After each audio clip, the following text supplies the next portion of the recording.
Hello, BookTube. I've got a lot of little bits and pieces to talk to you about in this video, and the reason why I do is because of BookTube.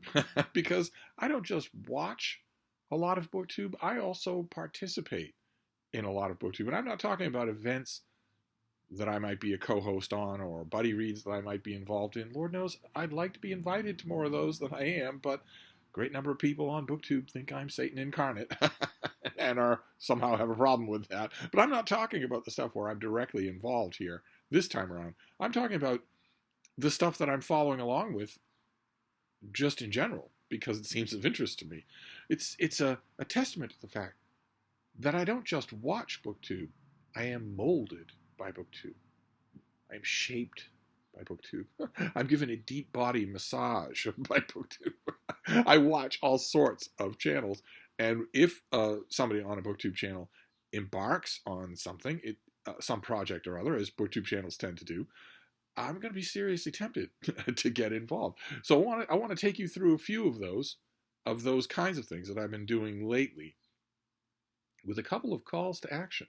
And it will not be for you to tootle on over and visit my thriving merch store or tootle on over to my Patreon and make me independently wealthy. No, it will be different calls to action. So the first channel that I want to mention is Roy Reads Anything. I'll leave links to everybody that I'm talking about down below. I hope I will remember to do that. But the channel name is Roy Reads Anything, and he does, very much so. That's one of the joys of his channel, is that he's embraced a kind of non-doctrinaire, non-narrow reading. And much to my delight, just recently he has decided to do a kind of vlog-style chain of videos doing a deep dive, page-by-page read-through of a comic book. You'd think that he would have had warning enough that that is a bad idea from Epic Comic Book Wednesday that me and Michael K Vaughan do, that gets no views at all. But he decided to do it. And not only did he decide to do it, but he picked a comic from an era that I love. He picked Superman Family number 171. Which is, as you can see on the cover, a battle between Supergirl and Cleopatra, Queen of America. This was came out in 1976. It was a publication date in the fine print of 1975. But characters in the story refer to the American Bicentennial, which was 1976. And I bought these Superman Family Giants when they came out. 50 cents was a lot of money, but I did it. I did it anyway. I got it anyway, and I have had a blast going back over this issue with Roy Reads Anything, and with his unseen off-camera Greek chorus. there's a person off stage whose laugh is withering. You do not want that laugh turned against you. Definitely. What are you doing up there, baby? Huh? What are you doing? Hmm? Oh. Oh, isn't that dramatic? This is the main story here in this episode, in this issue. This is the Superman Family were giant issues that have multiple stories in them, and the main story taps into the Egyptomania craze that was sweeping America at the time when this comic came out. In the early 1970s, there were I think in 1971. There was a huge touring show of the famous gold mask of Tutankhamun and a bunch of other Egyptian artifacts. And that tour just kept going. It went that did the rounds. And then I think later on, a few years after that, there was another one meant to capitalize on the success of that one. So Egypt was in the air. I think the timing is about right also for the Saturday morning live-action superhero show ISIS. The mighty ISIS, I think, was born of that same thing. And that's kind of the genesis of this of the opening story here, which is written by Elliot Maggin. Elliot S. Maggin. He used to say the S stands for surprise. And it's drawn by Curt Swan, who's inked by Vinnie Colletta, who I love when he does inkings, when he inks over at Marvel. I don't think he's quite as effective with an artist like Curt Swan, because Curt Swan is not a very kinetic artist. He's much closer to a static kind of artist. And Vince Colletta tends to do lots and lots of cross-hatching that very much enhances action. But he does a surprisingly good job in this issue, even though I think this is a perfect case where the inker is not well matched with the artist. And the opening story is about New Athens on the west coast of America, a university that is hosting an Egyptian artifact, Cleopatra's scepter. And a visiting English exchange student who is called, get this, Lilibet Windsor, who speaks like a road company version of Oliver whenever she opens her bloody mouth. Oh, there, I did it myself. The scepter calls to her. And when she touches it, all of the people around her start to obey her. And that's the opening teaser mystery. There's another mystery that opens. It's not billed as a teaser, but it really is one. We have Linda Danvers here. She's a student affairs advocate. Who is she? Student advisor. She's a student advisor in the administration building. She's also Supergirl. This is her civilian identity, is Linda Danvers, a student advisor. And she is called out of her office by an official of the college who tells her that because she is the lowest ranking member of the administration, she gets the job of touring Congresswoman Barbara Gordon, who is the daughter of Gotham City Police Commissioner Jim Gordon, and who is also Batgirl. And the administrator says this right in front of her. He says, the reason that you're getting the job of touring her around campus is because you are nobody, because you are the lowest bird on the pecking order. And also, this college official says right out loud to Barbara Gordon that I doubt I think you'd have a much harder career if your father weren't the illustrious Commissioner Gordon. And you might be thinking, okay, well, that's really weird and really extravagantly rude. No college administrator would do that at all. The college administrators would be fighting for the privilege of taking a congresswoman around campus. Barbara Gordon doesn't seem to mind, but you're still thinking, okay, she doesn't seem to mind, but that's still really weird. But you don't know half of how weird it is, because on the next, just a couple of pages later, Barbara Gordon reveals to Linda Danvers that the reason she's visiting is because Congress has appropriated extra funds for the bicentennial, and they're wondering if maybe the college wants some money. The college administrator must know that. He must know the reason for this congresswoman visit, that she wants to give him money. He's still being a rude jerk to her. It's a little bit on the strange side, but when they get to they're doing a tour. They go to a science lab just by random chance because Elliot Maggin, as pains me to say, is a terrible writer. He's just a terrible writer. He thinks up a gimmick, a shtick, a moment, a tableau even. And that's basically all he's on board for. The rest of the story is him digging his way out of his own problems with the story. And no sooner do Babs Gordon and Linda Danvers get to their destination, randomly chosen, but it happens to be the perfect place for the action, then they encounter a wild windstorm. And they both have to switch into their secret identities, which at this point they don't seem to know. They don't seem to know each other's secret identities. We get this panel here. This is Kurt Swan artwork. And we see that, you see these arrows? There are arrows directing you how to read these panels, but they're totally unnecessary. It's just Supergirl and Batgirl doing their two separate things. Supergirl is flying with the wind, and Batgirl does something completely impossible. It's not the only time she does something completely impossible in this issue. She jumps out this window. No bat cord, no batarang, no nothing. She jumps out this window and leaps up to the next window, just in time to apparently not be injured by the window being blown out by the winds. Don't try this yourself. That's not possible to do. I might, offer a little spoiler here. It's not possible to do with a cord or a batarang either, but it's certainly not possible to do without it. Where did physics go here? But Batgirl and Supergirl arrive at the same time, and Supergirl says, take care of the two kids, which is Lilibet and her boyfriend, while Supergirl takes care of the wind. But it turns out Supergirl can't do anything about the wind. The cyclone is following the two young people around the room, until Lilibet reaches up and grabs the scepter, which is hovering and glowing in air. It seems that Batgirl, who is, a sidekick to the greatest detective in the world, and also Supergirl, who has an array of super senses, don't notice the glowing scepter hanging in the middle of the room in midair. Instead, it's Lilibet Windsor who does. And when she grabs it, the winds disperse. And we're just left with a junked room. And our heroes don't really think anything of it, but we get a little backstory to the scepter. The boyfriend tells a bit about the scepter. He read an article that talked about archaeologists from Midway City, Carter Hall, finding it in Egypt.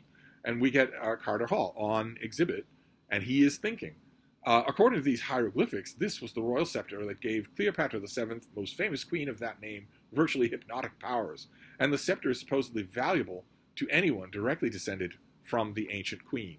And then we get a scene of her telling one of her soldiers, she favors grapes on the other side of the Nile, which is full of crocodiles. Could he swim across and get it? And he doesn't hesitate. We don't see him be ripped to pieces, but he doesn't hesitate. Okay, so, and then the caption of that panel is, the scepter was stolen shortly before the Battle of Actium when Antony and Cleopatra were defeated. Because obviously a scepter that could command the willpower of anyone around it in the hands of Cleopatra would mean that she would win the Battle of Actium. But where does the wind come from? What are this scepter's powers? If Lilibet Windsor holding this scepter of Cleopatra can command everyone around her, okay, fine. But where does the wind come from? Where are those powers involved? And if someone stole a scepter that has that power, wouldn't history have heard about them? If they can control everyone in the world and the elements, wouldn't history have heard about them? But anyway, Lilibet Windsor is horrified that this thing might be using her in some way, so she gives it to Supergirl, who brings it back to its display case. I will put this thing back where it belongs. At no point in this issue are we ever told, or is it even alluded to, that the archaeologist Carter Hall is Hawkman, a member of the Justice League. And when the Justice League shows up later on, Hawkman is not with them. So that's kind of interesting, and that's very much an Elliot Magan thing. But then time goes by, and suddenly on the news it's announced that a woman calling herself Cleopatra has announced that she's taking control of the United States. The newscaster just announces this, and Supergirl takes off to go and sort this out, because clearly this is a job for Supergirl. She meets Barbara Gordon, who tells her all the skinny here, which is that Lilibet Windsor is dressed up like Cleopatra, has the scepter in hand, has her boyfriend dressed like some sort of Roman centurion next to her, and that they have made a bid to take over the United States government. The president is surrendering his authority, the Congress is surrendering its authority. Supergirl and Barbara Gordon, they don't really pause for a moment to figure out why they aren't affected. Instead, Barbara Gordon tells Supergirl that the Justice League has been called in. At first, Supergirl thinks, well, good, because they don't have any more truck with this than I do. But it turns out the Justice League has been co-opted by the scepter. First, Supergirl tries to take it away from Lilibet, and it seems to be telepathically bonded to her. The boyfriend is telling her, try harder to get it back from Supergirl. And she says, I'm concentrating. And the more she concentrates, the harder it is for Supergirl to control this thing. So that's another supernatural element, is that Lilibet seems to be in some sort of symbiotic relationship with this thing. It's not just that when she touches it, it calms down. It's that she can control it from a distance. And seems to want to. Keep in mind, this was a young woman who said, Struth, I don't want to dominate anybody with this thing. Here, take it, please. But something seems to have changed. Either the staff, the scepter, is exercising an authority over her, or she's okay with it. She seems to be okay with it. But she says, of course I ordered him, because Superman shows up with the Justice League. But they're in the thrall of the scepter. He takes it away from Supergirl, but not to destroy it. And she says, of course I ordered him. He's my subject, even as you are, except he obeys his lawful ruler. As for you, Supergirl, I could order up the entire armed forces to punish you for your insolence. So, not just locally, this is not just in Washington, D.C. This scepter apparently gives her mental control over pretty much everyone in the world. And Supergirl says, let them try, because, of course, she's a pre-John Byrne Kryptonian who could easily handle anything that the military forces of the world could throw against her. But the Justice League is also under her control. Notice the laconic paneling here. Also notice something else that I want to point out here. For this was a large story. This is several pages, probably 40 pages of artwork, and that's a lot, especially since K Vaughan was also at the time drawing Superman and Action Comics, and you can tell because there are virtually no backgrounds anywhere in this issue. It's just panel after panel like this. No matter what, no matter where we are, there's barely anything. I mean, you get a pavement here, a few lines of pavement, but nothing here. It's a fairly wide-scale, laconic K Vaughan look. The Justice League attacks Supergirl. And it's strange. The battle is really, really strange. Green Lantern, for instance, causes phonograph records. Green Lantern is not 100, but he causes phonograph speakers to appear on either side of Supergirl, bombarding her at exactly her body's wavelength. I guess is what we're told. Her body's wavelength. We're told that it's the sound wave of the sound of the wavelength of your body. If you're exposed to it for very long, you will disintegrate. I'm pretty sure that's not how sonics work. But for some reason, this is the first line of attack.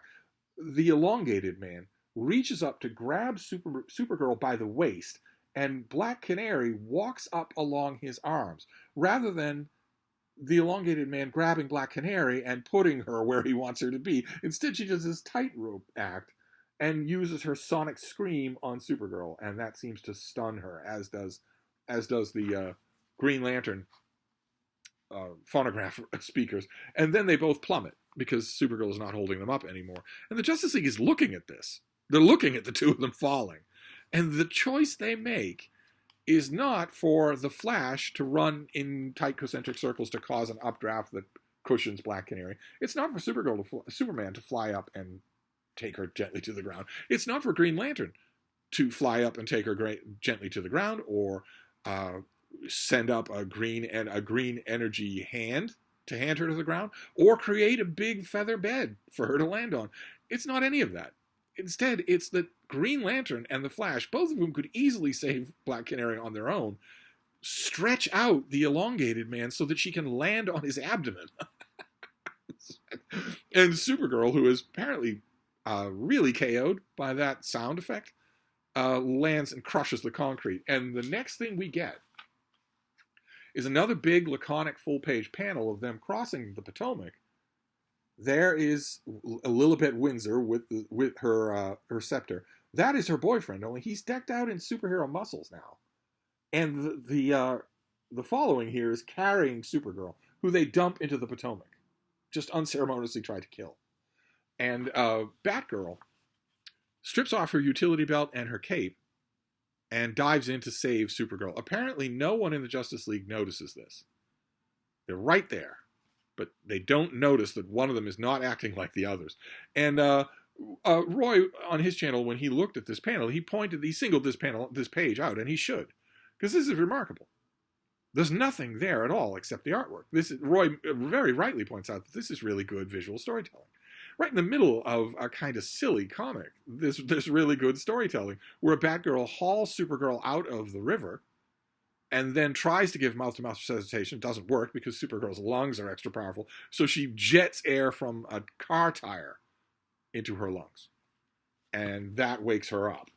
But they still have a problem, which is that, her powers have been reduced, and the Justice League has been mesmerized by this staff. That's yet another superpower. So this staff can manipulate wind, at least. It can float in midair. It can dominate the minds of everyone that not only in any proximity to the user, but also at any distance. It can be telekinetically controlled by the user and brought back to them, even against the strength of a survivor of the planet Krypton. And also, it reduces Supergirl's superpowers. Why would a scepter that was originated or that existed in Cleopatra's day, when Krypton was still a happy, healthy planet, why would a scepter that originated then have the ability to affect Kryptonian superpowers on Earth? No idea. It is a MacGuffin. Magan loved that sort of thing. The point I'm trying to make is the point that Roy makes in his videos, which is that this was from an era. In fact, this was the last gasp of an era in which you weren't supposed to ask these kinds of questions. You're just supposed to have fun. That's all. You're just supposed to have fun. And Supergirl asks why they aren't affected. Why Batgirl and Congresswoman Gordon and Supergirl herself are not affected. And Batgirl theorizes that it must be because we were nearby when this thing happened. Which would mean that the effect would not be universal. There were a crowd of people who were affected the first time this thing was activated. They weren't exempted. They were the first ones affected. It's bad storytelling, but it doesn't matter because the Queen Cleopatra of America is setting up a podium in order to give a pronouncement to the people.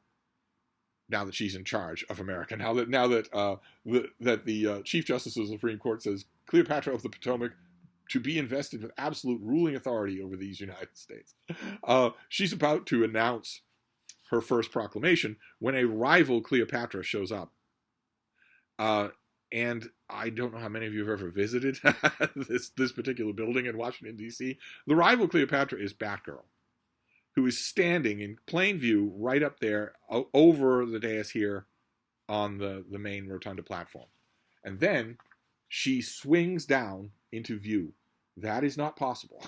That is not possible. That would rip the skin right off your fingers. It would rip your hands right off your arms. You would not survive that.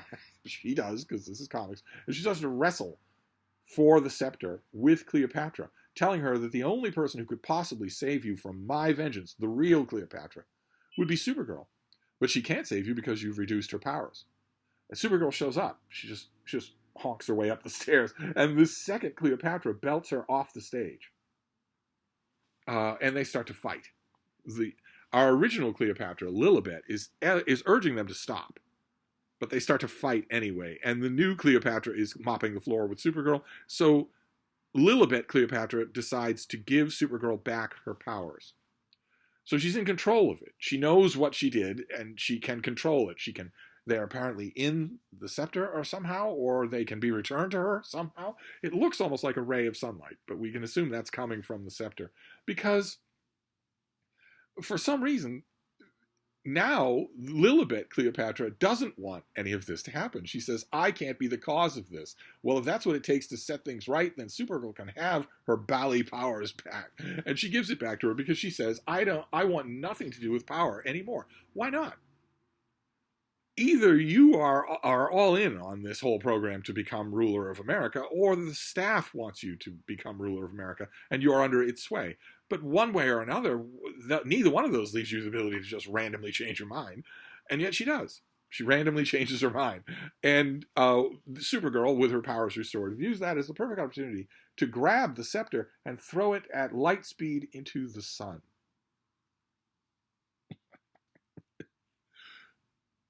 Instead of trying to understand what this thing is, and also instead of flying it to the sun so that you don't run the risk that someone intercepts it before it gets there.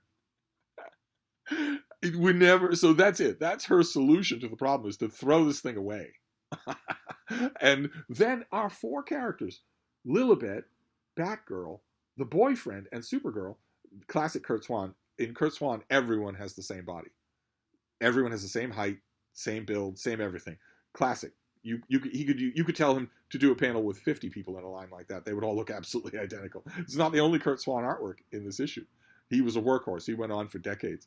But they're just walking away. And that's just sort of it.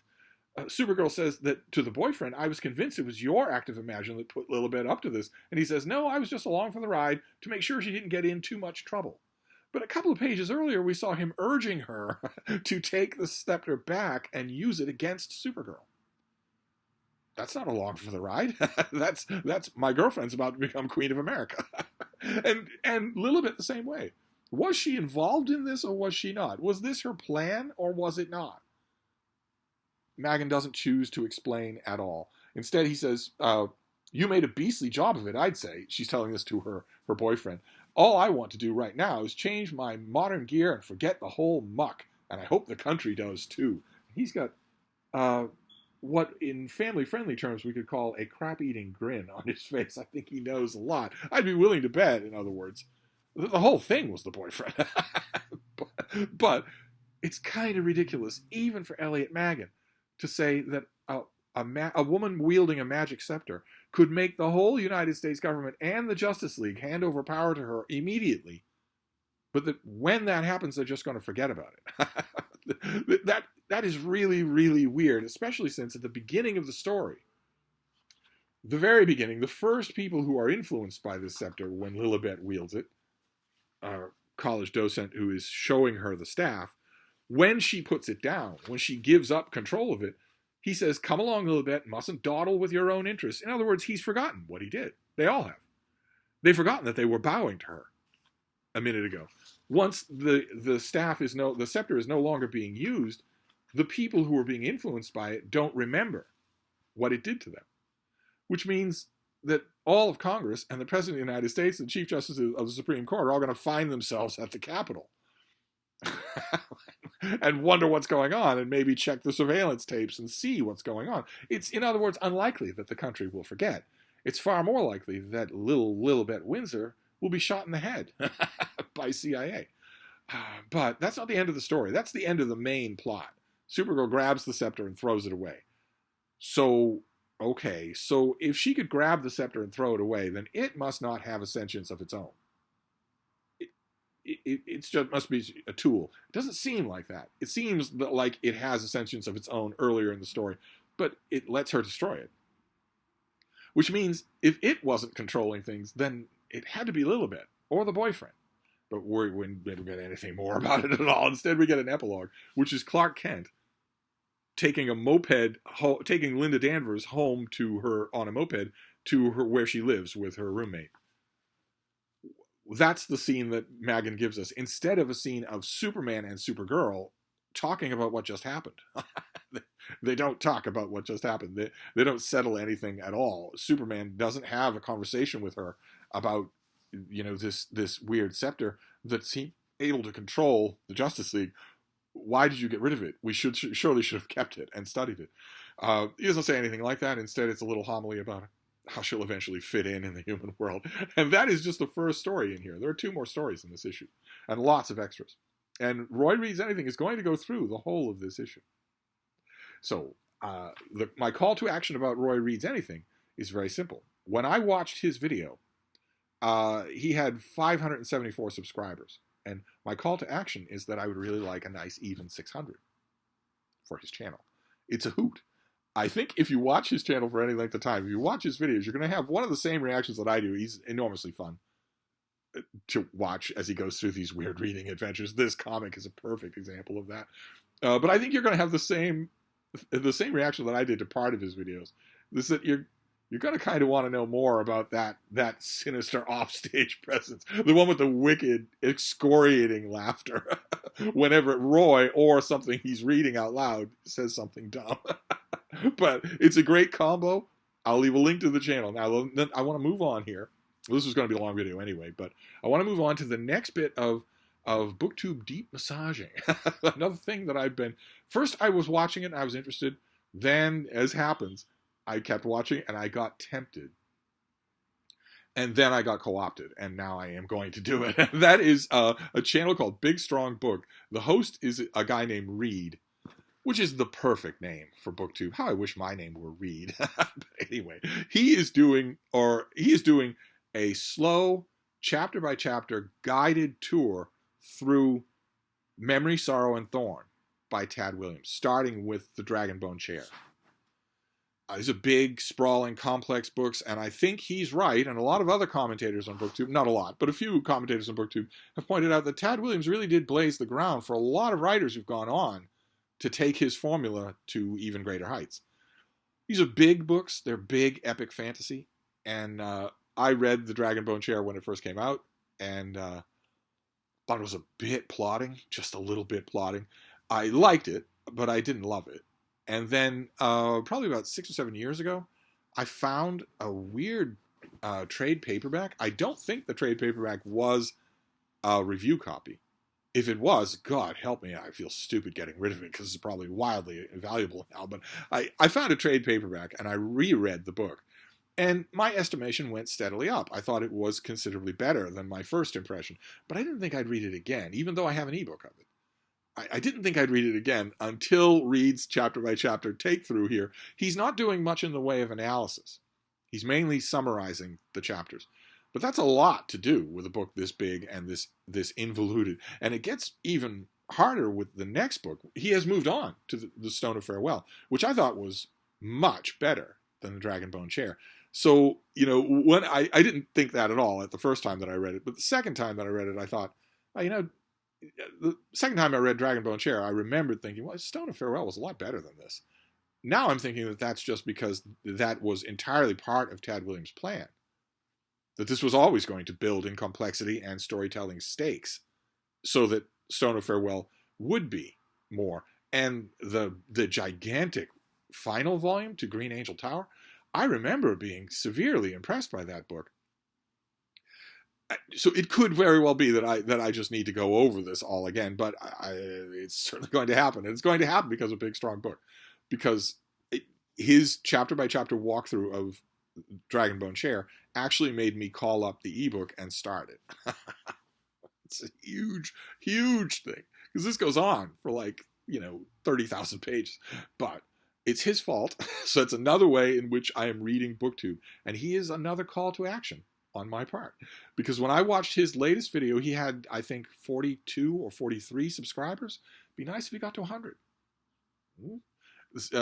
Memory, Sorrow, and Thorn is not the only thing that he reads on his channel. He mixes it up with all sorts of other stuff. Mostly it seems fantasy related, so you fantasy people should certainly subscribe to his channel. I will leave a link down below. These are the kinds of calls to action I do on my channel. Then the next BookTube event that is shaping me, although not this time around, this is a little bit of a sad story for our video, is Classics and Company, which I've mentioned a few times before on this channel. It's an ongoing, very interesting format, an ongoing thing done by Micah Cummins and Ann Novella, where they pick some book, not necessarily a canonical classic, but something well-regarded, something with a long history, not necessarily anything in the common domain. And not only do Micah and Ann Novella read that book together in the course of a month and a couple of weeks, it's not a month-by-month thing, it's a month and a couple of weeks, but they also bring on a guest, a special guest star, to read that book that month with them. It's a wonderful, wonderful arrangement. The lineup that they have is terrific. It also includes me. And they have a Discord where these things are discussed. I'll leave links so that you can find both their announcement videos and the Discord. And right now, the sort of... Uh-oh. What are you doing, baby? You going to get Frieda yoga? Your fans want Frieda yoga. Are you going to give it to them? Come on. You can do it. Oh, yes. Oh. Stretch those glutes. I'll make a note in the title of the video. What's the matter, baby bean? Huh? What's the matter? You all set? Okay. Anyway, where was I? Not that there's anything after Frieda Yoga. It's all downhill from here. Oh, right. The book that they're currently doing. They announced their whole lineup ahead of time.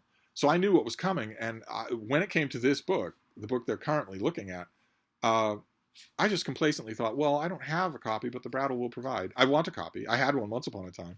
I don't want any other copy. I want this particular thing. And that never happened. For the first time in an eon. That never happened. I am not going along with Classics and Company this month because I don't have this. I don't have the Penguin Deluxe edition of the Collected Fictions of Borges. And I also scandalously don't have the companion volume of Collected Nonfictions.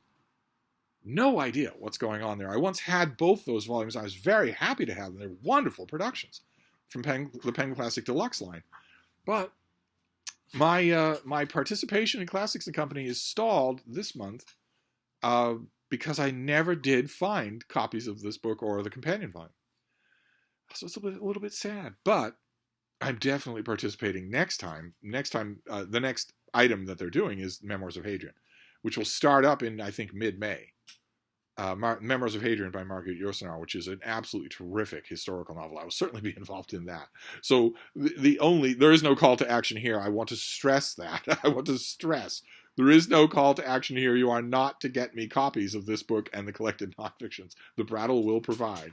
I just wanted to explain why I'm not involved.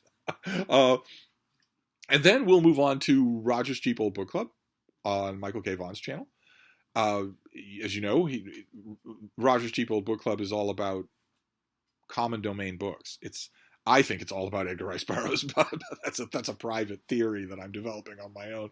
But it's all about common domain books, where you can go to Project Gutenberg or sites like that and download a free ebook of every book in Roger's Cheap Old Book Club. And the one that is ending is this. It's New Arabian Nights by Robert Louis Stevenson, which this is a collection of stories, and it was serialized for a few years, and then it came out in book form in 1882. At the urging of Stevenson's friends, all of his literary friends, all of his publishing world friends, they were all urging him to do this. For the serialization of these stories, like the Suicide Club, or we'll get to the content, but for the serialization of these stories, he had got £44, which helped a lot. That really eased things at the time. And he had friends in the publishing industry telling him, if you make a book, any book, we can guarantee that it'll get printed and it will do well.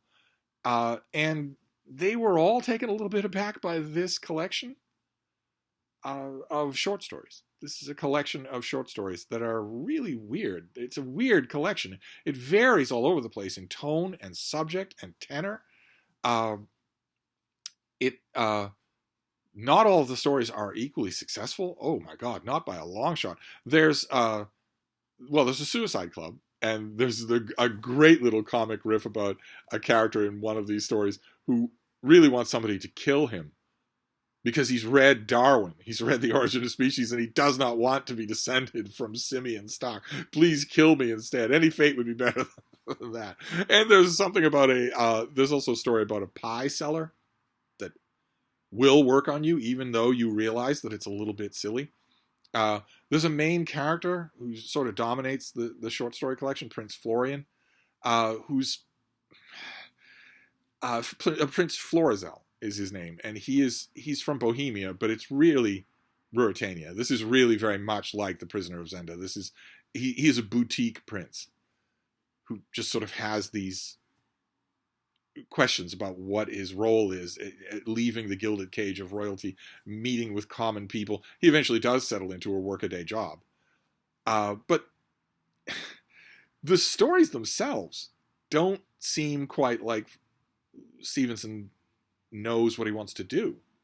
They don't read anything like the later, mature Stevenson, even though a lot of his literary friends in the literary world at the time of the 1880s said that it was great, that it was a fantastic collection.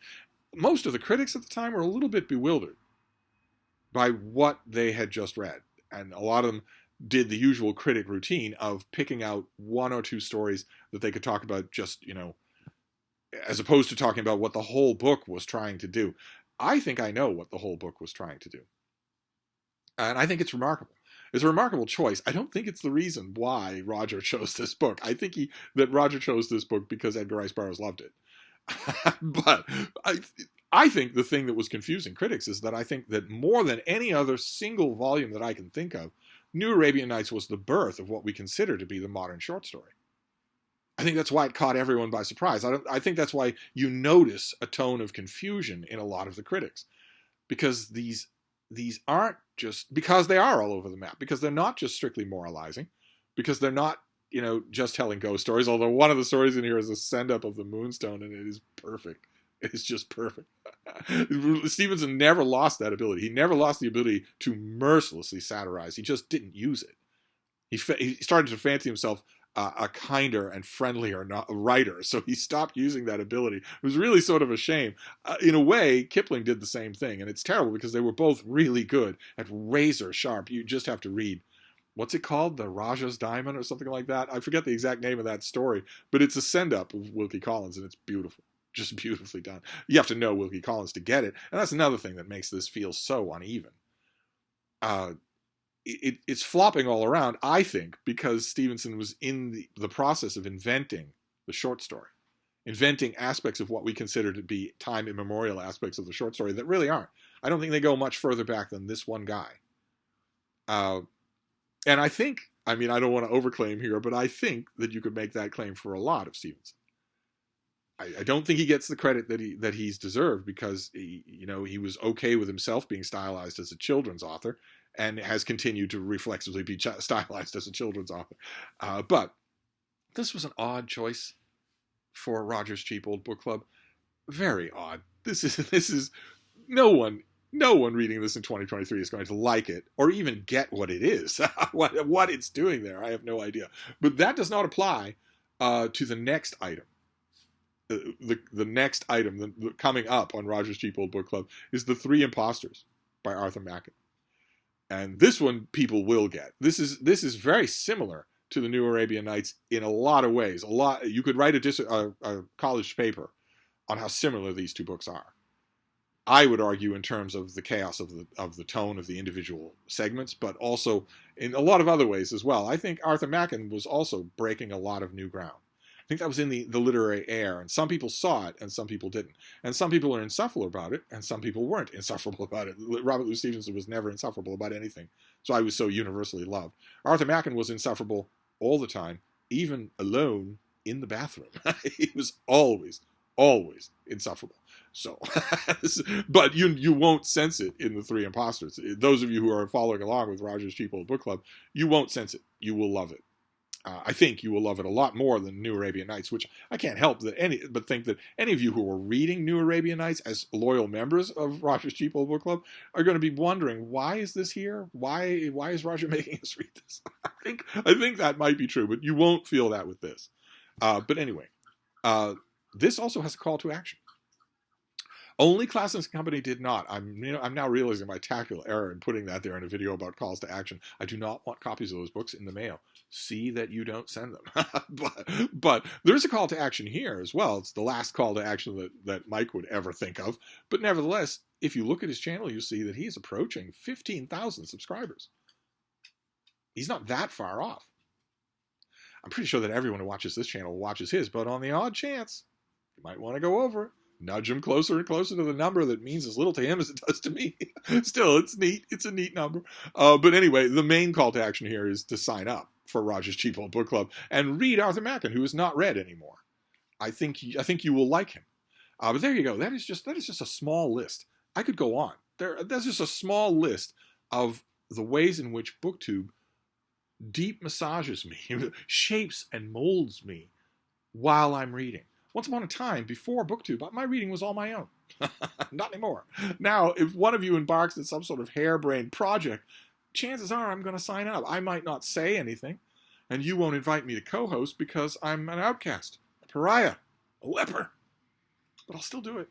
You'll still sway me. So I'll leave links to all of these people down below, but I'm going to wrap this up. This has gone quite long enough, and you got Frieda yoga, which is all that you care about. So I'll wrap this up, and I will see you soon. Thank you, BookTube.